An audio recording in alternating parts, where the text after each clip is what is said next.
Bonjour, bonjour, c'est Marwan avec vous. Je suis certifié Windows Server 2012 et SQL Server 2012. Alors, bien sûr, aujourd'hui, on va continuer notre formation sur Windows Server et on va parler des VSS ou ce qu'on appelle les clichés instantanés et les quotas NTFS. Souvenez-vous, la dernière fois, quand j'ai présenté en fait la configuration des fichiers et accès au partage, la dernière vidéo, on avait parlé des permissions NTFS. Chose très importante à savoir, comment créer une permission NTFS, une autorisation, pardon, et bien sûr, comment créer le partage d'abord, configuration des permissions de partage, puis on fait les permissions NTFS, et on a vu c'est quoi l'ABE. L'accès basé sur l'énumération, tout simplement, c'est juste les personnes qui ont le droit d'accéder à certains fichiers et qui n'ont et ils n'ont pas la visibilité à voir d'autres fichiers ou ils n'ont pas le droit d'accès, tout simplement. Donc, quand ils n'ont pas le droit d'accès à accéder à un dossier qui est partagé, donc ils n'ont pas de visibilité dessus, tout simplement, c'est ça la BE. Et bien sûr, les protocoles utilisés pour les machines Windows, c'est les protocoles de partage, c'est le SMB.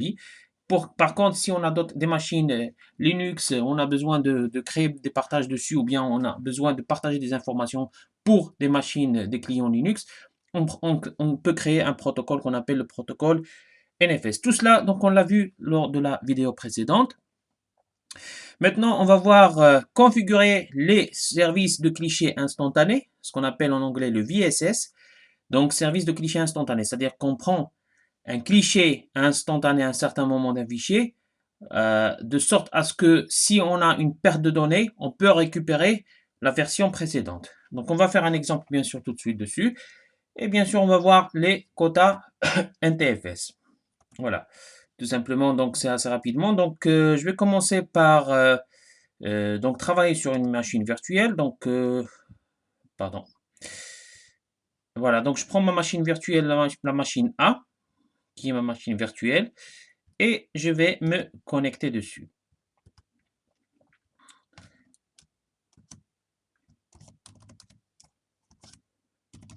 Voilà. Alors, donc, je vais agrandir en fait la fenêtre pour avoir une meilleure visibilité. Donc, en attendant que le gestionnaire de serveur se lance, je vais réduire cette fenêtre du gestionnaire du serveur.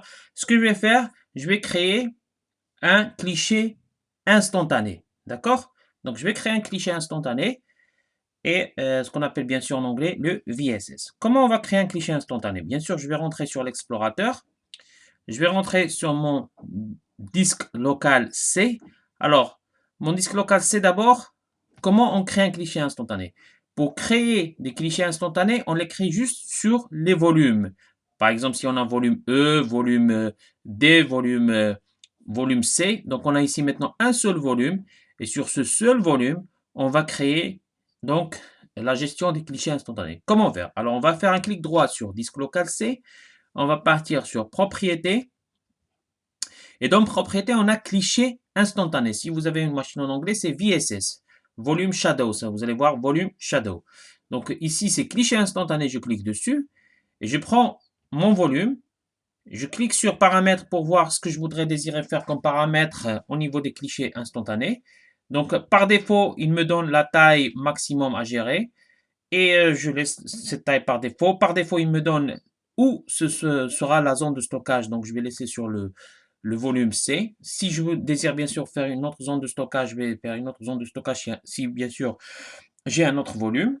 Mais là, donc, je laisse par défaut cette zone de stockage. Et là, cette limite-là, je la laisse par défaut. Par contre, pour la planification, je peux cliquer sur planifier. Et là, je peux choisir. Donc c'est-à-dire que mon ordinateur va faire automatiquement des clichés instantanés chaque lundi, chaque mardi, chaque mercredi, jeudi, vendredi. Ça, c'est en fait toutes les semaines. À partir de 7 heures du matin, il me fait des clichés instantanés. Donc, à 7 heures, tous les lundis, mardi, mercredi, jeudi, vendredi de chaque semaine. Donc, début. Donc, là, on peut changer, bien sûr. Je pourrais faire à midi. Donc, ou bien à 7 heures du matin.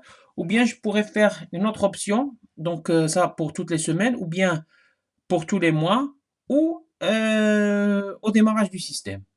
Là, pour que vous puissiez voir comment ça se passe, je vais faire au démarrage du système, c'est-à-dire que je vais Donc, faire en sorte de créer un fichier. Après, je vais faire en sorte de perdre des données sur ce fichier et je vais voir est-ce que je vais récupérer les données anciennes ou pas. Donc, je vais créer au démarrage du système. Parce que si je fais tous les jours, bien sûr, il faut attendre le lendemain pour voir est-ce que ça a marché ou pas. Non, donc ce que je vais faire, donc là, je vais faire au démarrage du système pour voir en temps réel comment ça se passe. Mais en général, pour les IT, donc ils font de la planification chaque semaine. Donc l'ordinateur, il fait des clichés instantanés. Donc chaque début de journée, de chaque jour, en fait, chaque lundi, chaque mardi, chaque mercredi, donc à partir par exemple de 7 heures du matin ou à partir de midi, en fait, il fait automatiquement des clichés instantanés pour garder les données. Alors, je vais créer au démarrage du système. Je mets OK. Je mets encore OK. Et là, voilà, donc il y a une petite horloge qui s'affiche, comme quoi, donc le cliché instantané a été bien créé. Donc je mets OK. Alors pour créer, maintenant pour voir comment ça se passe. Donc là, j'ai juste créé, euh, euh, en fait, j'ai créé ce qu'on appelle, comment, en fait, les outils propices pour créer, pour avoir des clichés instantanés. C'est-à-dire que j'ai créé l'outil de gestion de mon cliché instantané. Donc, via le volume C. Donc, en cliquant sur clic droit, propriété, cliché instantané, et là, j'ai planifié. OK. J'ai bien planifié pour avoir un cliché instantané dès le démarrage du système. Super. Donc, maintenant, si je rentre donc, sur mon dossier, par exemple, formation 1. Souvenez-vous, donc, on a créé formation 1. Et j'ai mon dossier qui se nomme, j'ai un fichier qui se nomme ceci est un test, ceci est super. OK. Alors, ce que je vais faire, donc je vais laisser donc ce fichier tel qu'il est et je vais démarrer mon système, d'accord? Et une fois que je démarre, je vais modifier ce fichier-là, formation 1. Et quand je vais modifier, je vais voir est-ce que je pourrais récupérer cette version ancienne qui se nomme ceci est un test, ceci est super, d'accord? Je vais voir est-ce que je pourrais récupérer ou pas. Ok, donc on va faire tout de suite. Donc je ferme la fenêtre et je passe vers paramètres, marche arrêt et redémarrer, continuer. Là, donc il va redémarrer mon système. Je vais réduire un petit peu la fenêtre parce que c'est une machine virtuelle. Donc je la laisse redémarrer.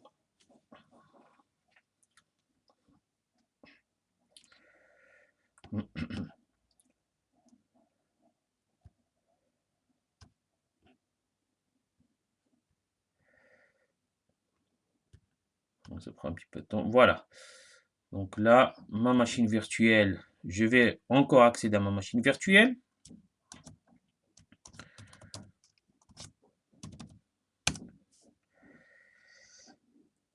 Et là, je vais voir si en modifiant, je pourrais récupérer l'ancienne version ou pas. Donc je vais vous montrer tout de suite le temps qui redémarre. Donc je vais agrandir cette fenêtre pour avoir une meilleure visibilité. Donc je suis toujours sur ma machine virtuelle. Bah, on est obligé, on doit travailler sur les machines virtuelles pour avoir une bonne présentation de la formation. Bien sûr, après, dans les prochaines séries de formations, je vais vous montrer la virtualisation. Là, donc, mon gestionnaire de serveur a démarré. OK, donc je passe vers l'explorateur et je passe vers formation 1. Donc, dans formation 1, j'ai toujours ceci est un test, ceci est super.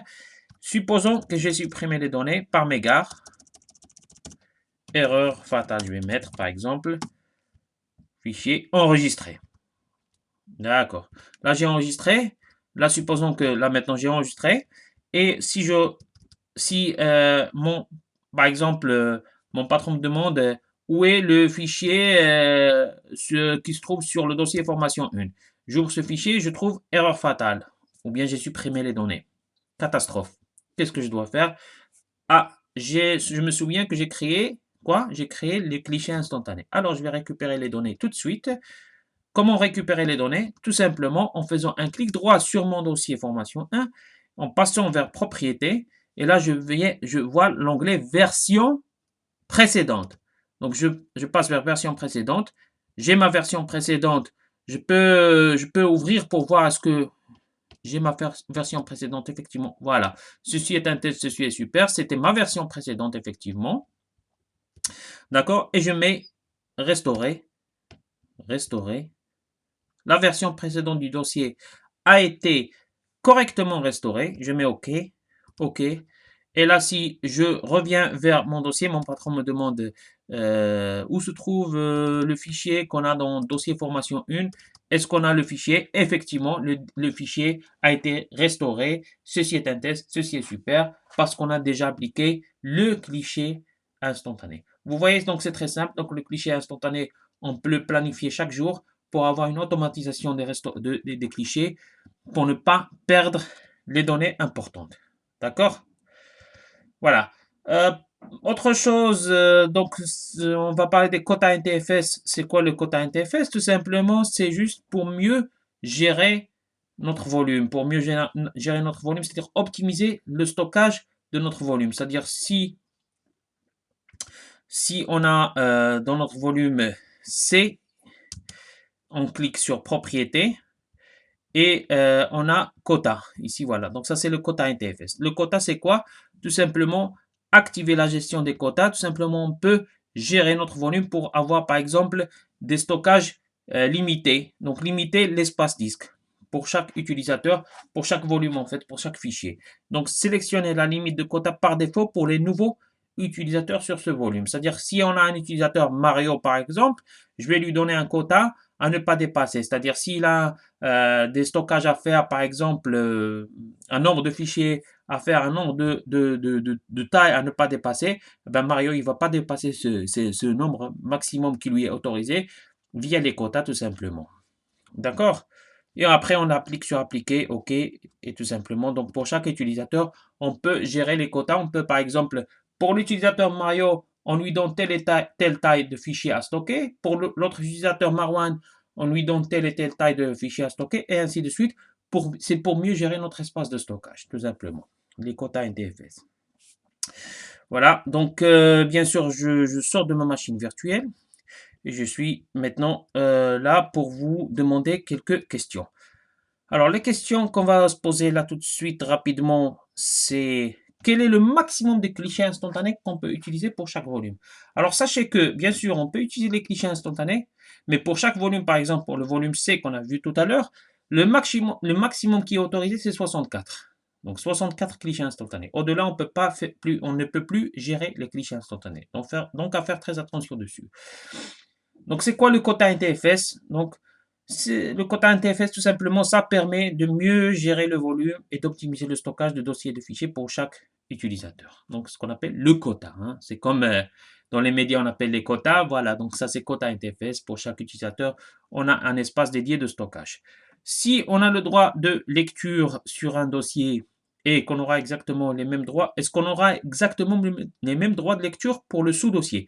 Eh bien oui, donc, ce qu'on appelle, c'est le principe de l'héritage. C'est-à-dire que on a, je vous reviens tout de suite, on a par exemple le dossier formation, ben, le sous-dossier ou bien le fichier qui existe dans le dossier formation, c'est-à-dire formation Windows par exemple là, il a les mêmes droits d'accès. C'est-à-dire si on donne les droits d'accès de lecture et d'écriture à l'utilisateur Mario pour le dossier formation, et bien, tout ce qui se trouve au-dessous du dossier formation, l'utilisateur Mario, il va avoir les mêmes droits de lecture et écriture. Sauf si, bien sûr, on attribue manuellement les accès pour l'utilisateur Mario. Mais par contre, le principe de l'héritage, c'est ça. Donc, tout sous-dossier qui se trouve dans un dossier pair, tous les sous-dossiers vont avoir les mêmes droits d'accès qui ont été autorisés au premier dossier d'origine, ce qu'on appelle le principe d'héritage.